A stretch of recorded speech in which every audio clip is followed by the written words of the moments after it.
आज की इस वीडियो कॉन्फ्रेंसिंग में आप सभी का स्वागत है। जैसा आप सब लोगों को पता है कि आज की ये जो वीडियो कॉन्फ्रेंसिंग रखी गई है वो मुख्य रूप से दो बिंदुओं के लिए रखी गई है। पहला जो मुख्य मुद्दा है वो है राष्ट्रीय उपलब्धि सर्वे यानी नेशनल अचीवमेंट सर्वे के बारे में है। और जानकारी के लिए थोड़ा इसकी पृष्ठभूमि बता देती हूँ कि नेशनल अचीवमेंट सर्वे भारत शासन द्वारा हर 3 साल में कराया जाता है। सबसे पहली बार ये 2015 में हुआ था।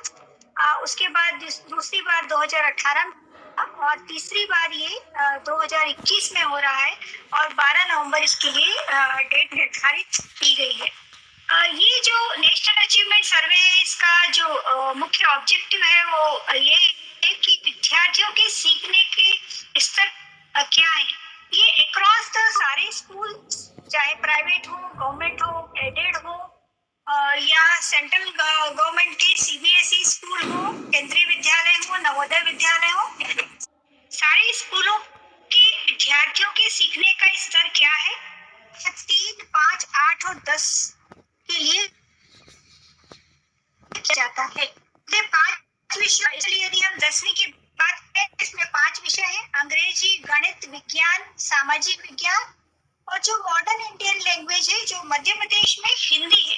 ये हर प्रदेश के लिए अलग अलग होगी। जैसे जो तमिलनाडु है उसके लिए कुछ अलग होगी, केरल के लिए अलग होगी, लेकिन मध्य प्रदेश के लिए चूंकि हिंदी भाषी राज्य है इसलिए जो मॉडर्न इंडियन लैंग्वेज है वो हिंदी होगी। तो इन 5 विषयों में 10वीं के छात्रों की उपलब्धि स्तर का अध्ययन करना इसका प्रमुख उद्देश्य होगा। और बालक और बालिकाओं के बीच या जो हमारे डिफरेंट सामाजिक समूह हैं, जो अलग अलग तरह के स्कूल हैं कि सीबीएसई स्कूल बेटर परफॉर्म कर रहे हैं, स्टेट गवर्नमेंट के स्कूल अच्छे परफॉर्म कर रहे हैं, प्राइवेट स्कूल अच्छे परफॉर्म कर रहे हैं, ये सारी चीजों का अध्ययन भी इस नेशनल अचीवमेंट सर्वे के माध्यम से हो सकता है। अब मैं आपको याद दिलाना चाहूंगी कि पिछली बार जब ये 2018 में हमारा सर्वे हुआ था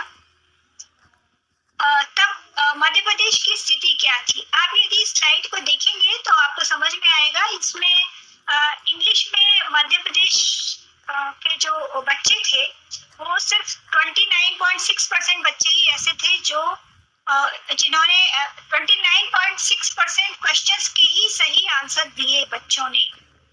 मैथ्स में 29.5% बच्चों ने सही आंसर दिए, हिंदी में 49.9 बच्चों ने दिए, साइंस में 31.2 ने और सोशल साइंस में 36.2% बच्चों ने दिए थे। अब इसमें हम अपना इस नेशनल अचीवमेंट सर्वे में जो सबसे हाईएस्ट स्कोर था उसको भी देखना जरूरी है कि यदि हमारे इंग्लिश में 29.6% बच्चों ने सही आंसर दिए तो देश में कौन सा ऐसा राज्य था जिसमें सर्वाधिक बच्चों ने सही उत्तर दिए। तो आप देख रहे हैं यहाँ पे दिखाया गया है कि इंग्लिश में 54.46% क्वेश्चंस को आंसर किया सही, वो था आंध्र प्रदेश इंग्लिश में। इसी प्रकार से मैथ्स में भी हमारा जहाँ 29.5 था, आंध्र प्रदेश का 40.94% था।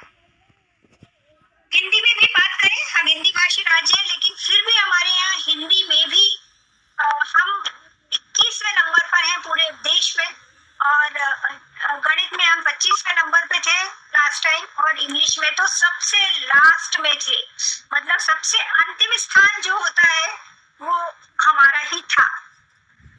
हिंदी में देखें तो दिल्ली टॉप पर था जिसके जो 63.71% बच्चों ने सही आंसर दिए थे। नागालैंड में 41.20% बच्चों ने सही आंसर दिए साइंस में और हमारा जो स्कोर था वो 31.2 था और हम 29th पोजीशन पर थे। सोशल साइंस में भी देखें तो हम 29th पोजीशन में थे।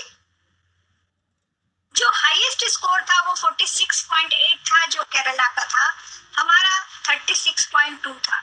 इस स्लाइड को बताने के पीछे मेरा ऑब्जेक्टिव यही है कि हमको इस तरह से प्रयास करने हैं कि हम अपनी रैंक में सुधार कर पाए और हमारे अधिक से अधिक बच्चे जो हैं वो जो हमने पढ़ाया है और जो बच्चे अभी पढ़ रहे हैं उनकी प्रैक्टिस इस तरह से करवा सके कि वो बच्चे जो हैं वो बेटर परफॉर्म कर पाए। क्योंकि आपको पता है कि ये जो सर्वे होता है वो रैंडम बेसिस पे होता है कि किस स्कूल के किस बच्चे का चयन किया जाएगा ये पहले से पता नहीं होता है। ये उसी समय पता होता है कि कौन से स्कूल में किन बच्चों का असेसमेंट होगा। यदि आप यहाँ देखेंगे तो यहाँ पे हम देखते हैं कि मध्य प्रदेश और नेशनल लेवल पर हमारा कितना डिफरेंस आ रहा है। सीधे सीधे समझ में आ रहा है। सिवाय हिंदी को यदि हम छोड़ दें तो हम सारे सब्जेक्ट्स में नेशनल लेवल से काफी पीछे हैं। यदि हम डिस्ट्रिक्ट्स के परफॉर्मेंस को भी देखें तो यहाँ आप देख सकते हैं कि टॉप पे यहाँ पर सागर था और सबसे बॉटम पे कोई था तो वो डिंडोरी था। उसके बाद यदि किसी के पास अभी भी उपलब्ध नहीं हो तो एनसीईआरटी की साइट पर जाकर अपने जिले का रिपोर्ट कार्ड वो डाउनलोड करके देख सकते हैं कि उनके जिले में क्या स्थिति थी। यदि हम पिछले साल के एनालिसिस को थोड़ा देखें तो जैसे ये सबसे पहले इंग्लिश वाला है तो इंग्लिश में दो चीजें थी। एक तो लैंग्वेज एलिमेंट था और दूसरा जो था वो रीडिंग कॉम्प्रिहेंशन था। तो इसमें आप देखेंगे कि सिर्फ लैंग्वेज एलिमेंट में तो बहुत ही कम बच्चे स्कोर कर पाए हैं। 29% बच्चों ने ही सही आंसर दिए, जबकि रीडिंग कॉम्प्रिहेंशन में 30.3% बच्चों ने आंसर दिए थे। मतलब हम इंग्लिश में ये स्लाइड इसलिए दिखाई जा रही है कि हमको कम से कम रीडिंग विद कॉम्प्रिहेंशन पर बहुत जोर देना पड़ेगा और बच्चों को हमको ये सिखाना पड़ेगा कि हमारे जो परीक्षाएं होती हैं उसमें भी अनसीन पैसेजेस आते हैं और हम बच्चों को सिखाते हैं। तो अब हमको थोड़ा नेशनल अचीवमेंट सर्वे में किस तरह से कॉम्पिटेंसीज और कौन कौन से लर्निंग आउटकम्स पर जोर दिया जा रहा है उस संदर्भ में हमको देखना होगा कि हम इंग्लिश में कैसे अपने आप को इम्प्रूव करेंगे।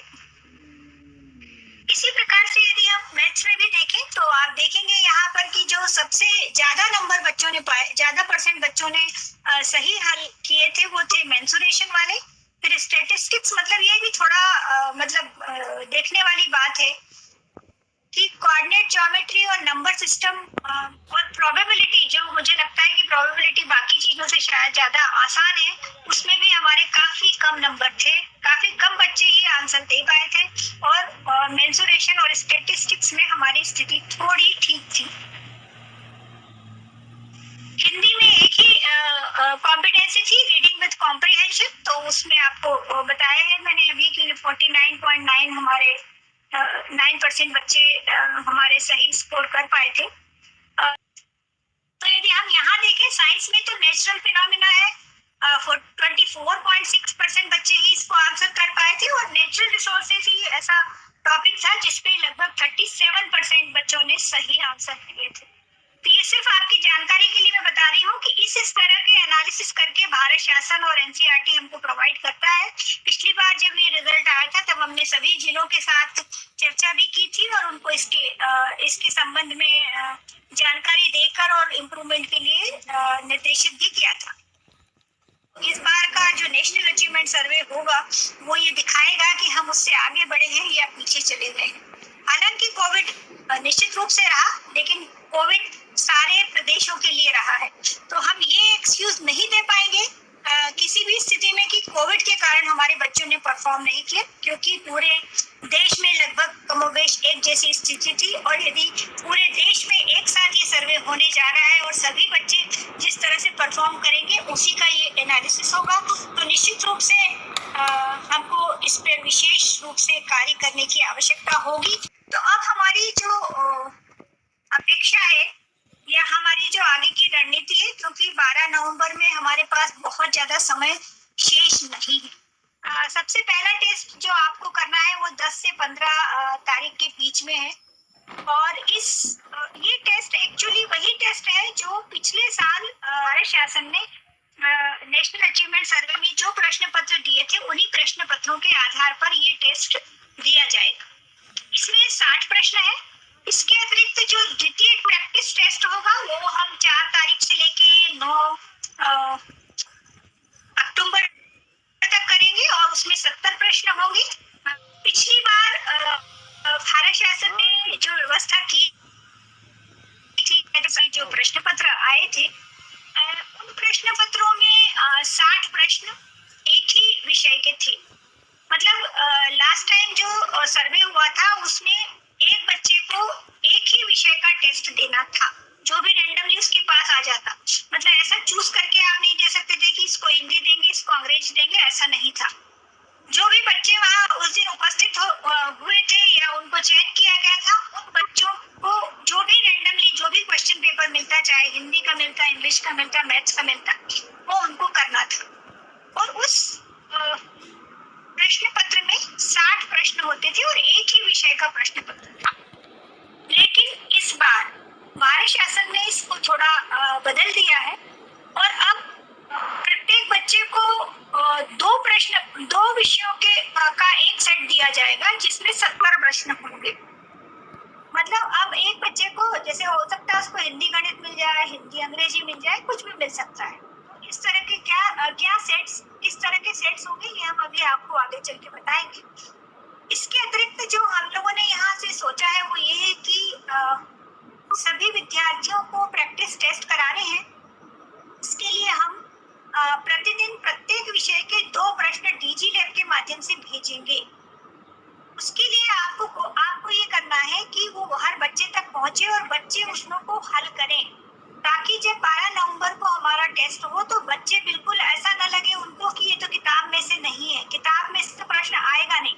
जो भी प्रश्न होंगे वो कॉम्पिटेंसी बेस्ड होंगे, तो इसमें रटने वाला कोई सिस्टम नहीं है। प्रश्न होंगे वो हम प्रतिदिन शेयर करेंगे और जो शिक्षक होंगे उनकी रेस्पॉन्सिबिलिटी ये होगी कि वो उस 10वीं के बच्चों की क्लास में जब भी जाएंगे, जो 5 विषय मैंने बताए हैं, हिंदी, अंग्रेजी, गणित, सोशल साइंस और साइंस, इनके जो भी शिक्षक होंगे वो शिक्षक क्लास में जाके सबसे पहले उन 2 प्रश्नों को हल कराएंगे उस दिन।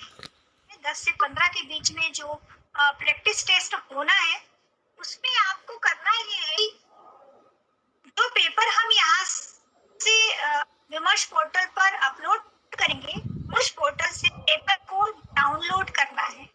पहला जो टेस्ट होने जा रहा है उस टेस्ट में प्रत्येक बच्चे को टेस्ट पेपर नहीं दिया जाना है। इस टेस्ट में जो प्रश्न पत्र है उस प्रश्न पत्र को जो शिक्षक है वो समझाएंगे जितने प्रश्न दिए। जैसा मैंने आपसे कहा कि फर्स्ट जो टेस्ट है वो पिछले साल जो नेशनल अचीवमेंट सर्वे हुआ था वही प्रश्न पत्र है और उस प्रश्न पत्र में 60 प्रश्न हैं। उन 60 प्रश्नों को आपको बच्चों को प्रैक्टिस करानी है। तो एक दिन में एक विषय की प्रैक्टिस कराई जाएगी। बच्चों से उन प्रश्नों के जवाब हल करवाने हैं, लेकिन साथ साथ बच्चों को समझाना भी है। क्योंकि मैं आपको जानकारी दे दूं कि जो लास्ट ईयर का जो प्रश्न पत्र था उसमें से संभावित है कि 7 प्रश्न रिपीट होंगे। इसका मतलब ये है कि यदि एक बच्चे को दो प्रश्न पत्र एक साथ 70 नंबर के मिल रहे हैं तो उसमें से 14 प्रश्न ऐसे होंगे जो हम ये प्रथम जो प्रैक्टिस टेस्ट पेपर दे रहे हैं इसमें से रिपीट होंगे। तो 70 प्रश्नों में से 14 प्रश्न में तो कोई गलती किसी बच्चे से होनी ही नहीं चाहिए।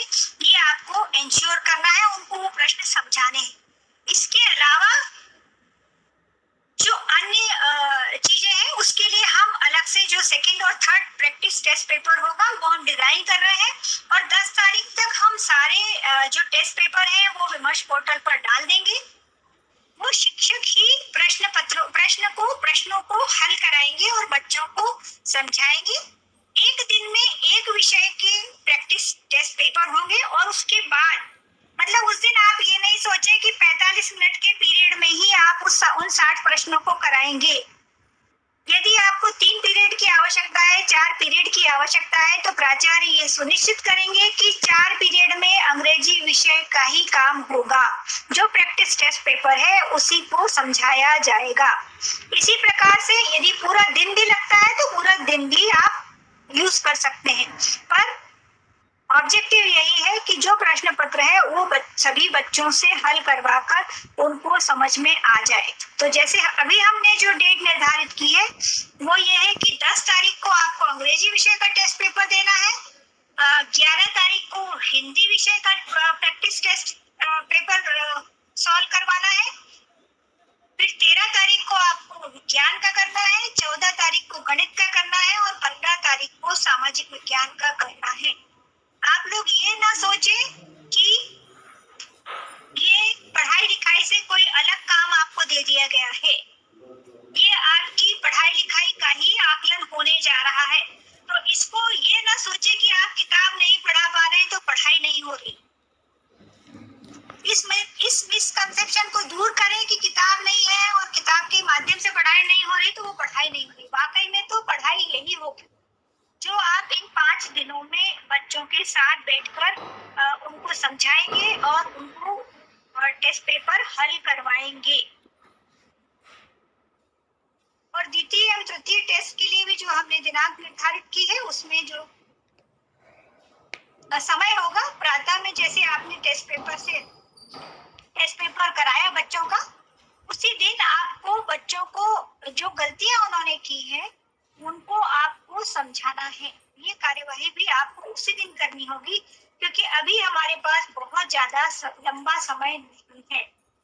तो दूसरे टेस्ट पेपर के लिए जो और तीसरे टेस्ट पेपर के लिए जो टाइमलाइन दी गई है वो आप यहाँ देख रहे हैं कि 4, 5, 6, 8 और 11 को हम सेकंड टेस्ट पेपर एडमिनिस्टर करना है हमको और 25, 26, 27, 28 और 29 को हम थर्ड प्रैक्टिस टेस्ट करेंगे। अब आप इसमें आपका सवाल ये हो सकता है कि अभी तो आप 50% बच्चों को ही बुला रहे हैं और 10वीं के बच्चों को एक दिन छोड़ के बुला रहे होंगे।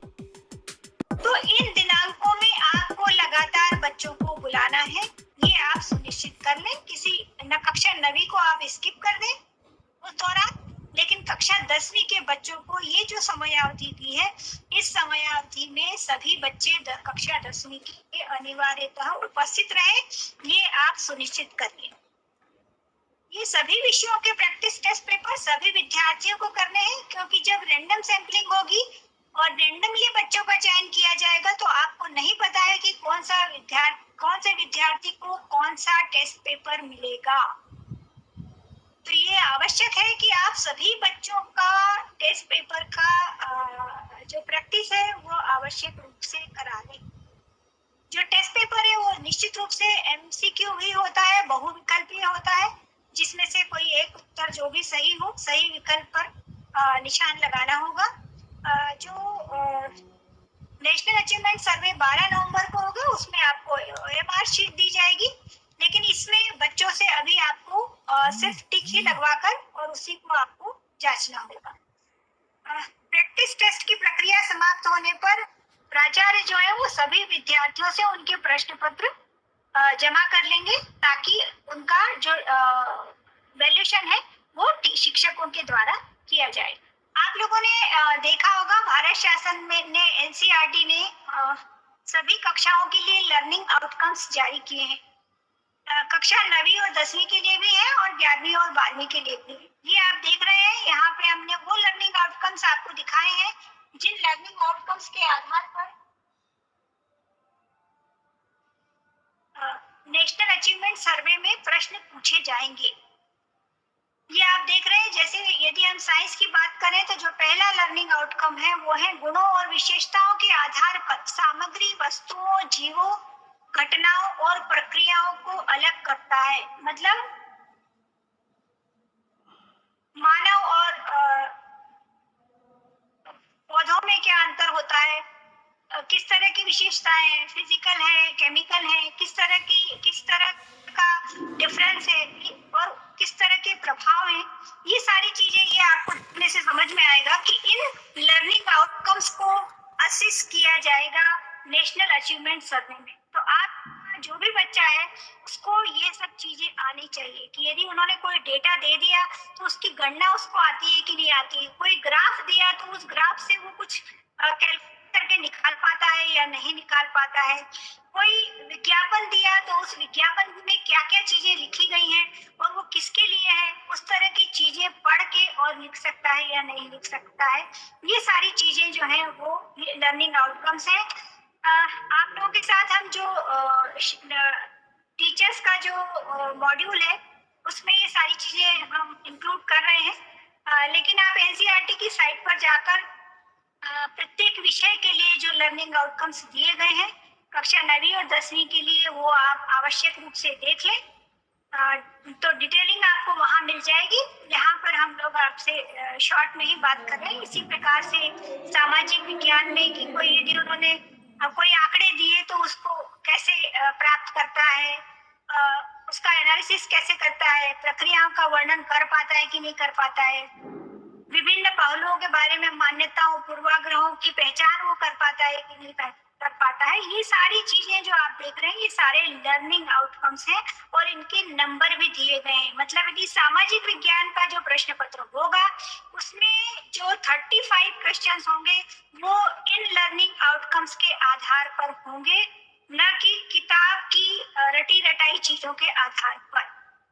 तो बच्चे में एबिलिटी क्या है इसको नेशनल अचीवमेंट सर्वे में चेक किया जाएगा।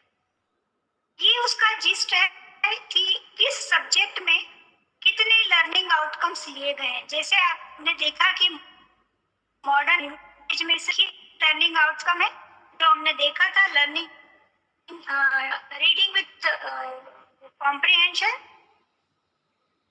और उसको समझ के उसके प्रश्नों के उत्तर देने की क्षमता होना। सिर्फ किताब के पाठ के अंदर जो चीजें हैं सिर्फ उन्हीं को ना पढ़ पाना, बल्कि किताब के बाहर की चीजों को भी पढ़ना और उसको समझकर आंसर दे पाना, यही मेन लर्निंग आउटकम है हिंदी और अंग्रेजी के लिए। लेकिन मैथमेटिक्स, साइंस और सोशल साइंस में अभी जो पिछली स्लाइड थी उसमें मैंने आपको बताए थे। तो मैथमेटिक्स में 12 लर्निंग आउटकम है, साइंस में 10 है और सोशल साइंस में 12 है। तो ये लर्निंग आउटकम्स को आपको देखने की बहुत ज्यादा आवश्यकता है, क्योंकि जो प्रश्न पत्र होगा वो इन्हीं लर्निंग आउटकम्स के आधार पर होगा। और हम लोग भी जो यहाँ से आपको प्रश्न पत्र दे रहे हैं, जो प्रैक्टिस पेपर्स दे रहे हैं, वो भी इन्हीं लर्निंग आउटकम्स के आधार पर हैं। अब यहाँ आप देख सकते हैं कि जो 5 विषय हैं उनको किस तरह से ग्रुप्स में किया जाएगा। जैसे मान लीजिए आपने सेट 1, मतलब किस बच्चे को क्या मिलने वाला है ये हमको पहले से पता नहीं होगा।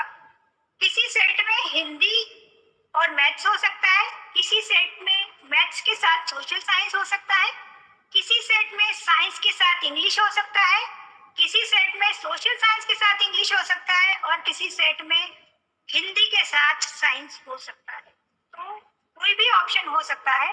और प्रत्येक जो आप यहाँ देख रहे हैं कि नए क्वेश्चन कितने होंगे, जैसा अभी मैंने आपसे बताया था कि 7 प्रश्न ऐसे होंगे जो पिछली बार के जो प्रश्न पत्र थे उनमें से आएंगे, उनको कहा गया है एंकर क्वेश्चंस। ठीक है। और जो नए क्वेश्चन होंगे, जैसे सेट 1 को यदि आप यहाँ देखें तो उसमें हिंदी और गणित 2 सब्जेक्ट लिए गए हैं, दोनों में 35 क्वेश्चंस हैं। 28 क्वेश्चंस नए होंगे और 7 क्वेश्चंस ऐसे होंगे जो पिछली बार जो आए थे उन्हीं में से रिपीट होंगे। इसी प्रकार से मैथ्स में भी वही होगा। इसका मतलब ये कि एंकर क्वेश्चंस एक बच्चे की 70 नंबर की बुकलेट में 70 क्वेश्चंस में से 14 क्वेश्चंस जो होंगे वो एंकर क्वेश्चंस आएंगे और 56 क्वेश्चंस जो होंगे वो नए आएंगे। इन्हीं 14 क्वेश्चंस की प्रैक्टिस के लिए हम जो सबसे पहला टेस्ट पेपर आपको दे रहे हैं उसी में से 14 क्वेश्चंस आने वाले हैं। तो पांचों प्रश्न पत्र जो 5 सब्जेक्ट के हैं उन पांचों प्रश्न पत्रों को आपको अच्छी तरह से यदि आप हल करा देंगे तो कम से कम बच्चे ये 14 प्रश्न तो सही ढंग से 100% सही तरीके से आंसर कर पाएंगे। और जो बाकी के 56 क्वेश्चंस हैं वो भी जो हम आपको मॉक टेस्ट दे रहे हैं, जो 2 प्रैक्टिस पेपर दे रहे हैं, यदि आप उस बच्चे में वो उन प्रश्नों को पढ़ के अपने स्तर से आंसर देने की कैपेबिलिटी डेवलप कर देते हैं तो निश्चित रूप से हमारा जो पिछली बार का जो परफॉर्मेंस था उससे हम इम्प्रूव कर पाएंगे और मध्य प्रदेश हर बार की तरह सबसे लास्ट में नहीं रहेगा और हम इम्प्रूवमेंट हम अपना दिखा सकेंगे।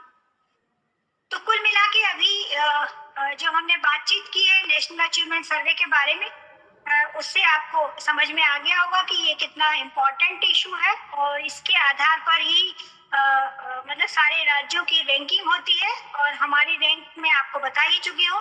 हमको बहुत ज़्यादा प्रयास करने होंगे, तभी हम 12 नवंबर को होने वाले नेशनल अचीवमेंट सर्वे में अपने आप को इम्प्रूव कर पाएंगे। इसके लिए बहुत ज़रूरी है कि हम जो विद्यार्थी हैं उनके साथ सतत संपर्क में रहेंगे और उनसे लगातार इन सब जो टेस्ट पेपर्स हैं उनकी प्रैक्टिस कराते रहें। जो प्रश्न हम 7 तारीख से प्रतिदिन प्रत्येक सब्जेक्ट के 2-2 प्रश्न जो हम आपको शेयर करेंगे, उन 2-2 प्रश्नों को भी आपको प्रतिदिन बच्चों को हल कराना है ताकि उन बच्चों की प्रैक्टिस में रहे।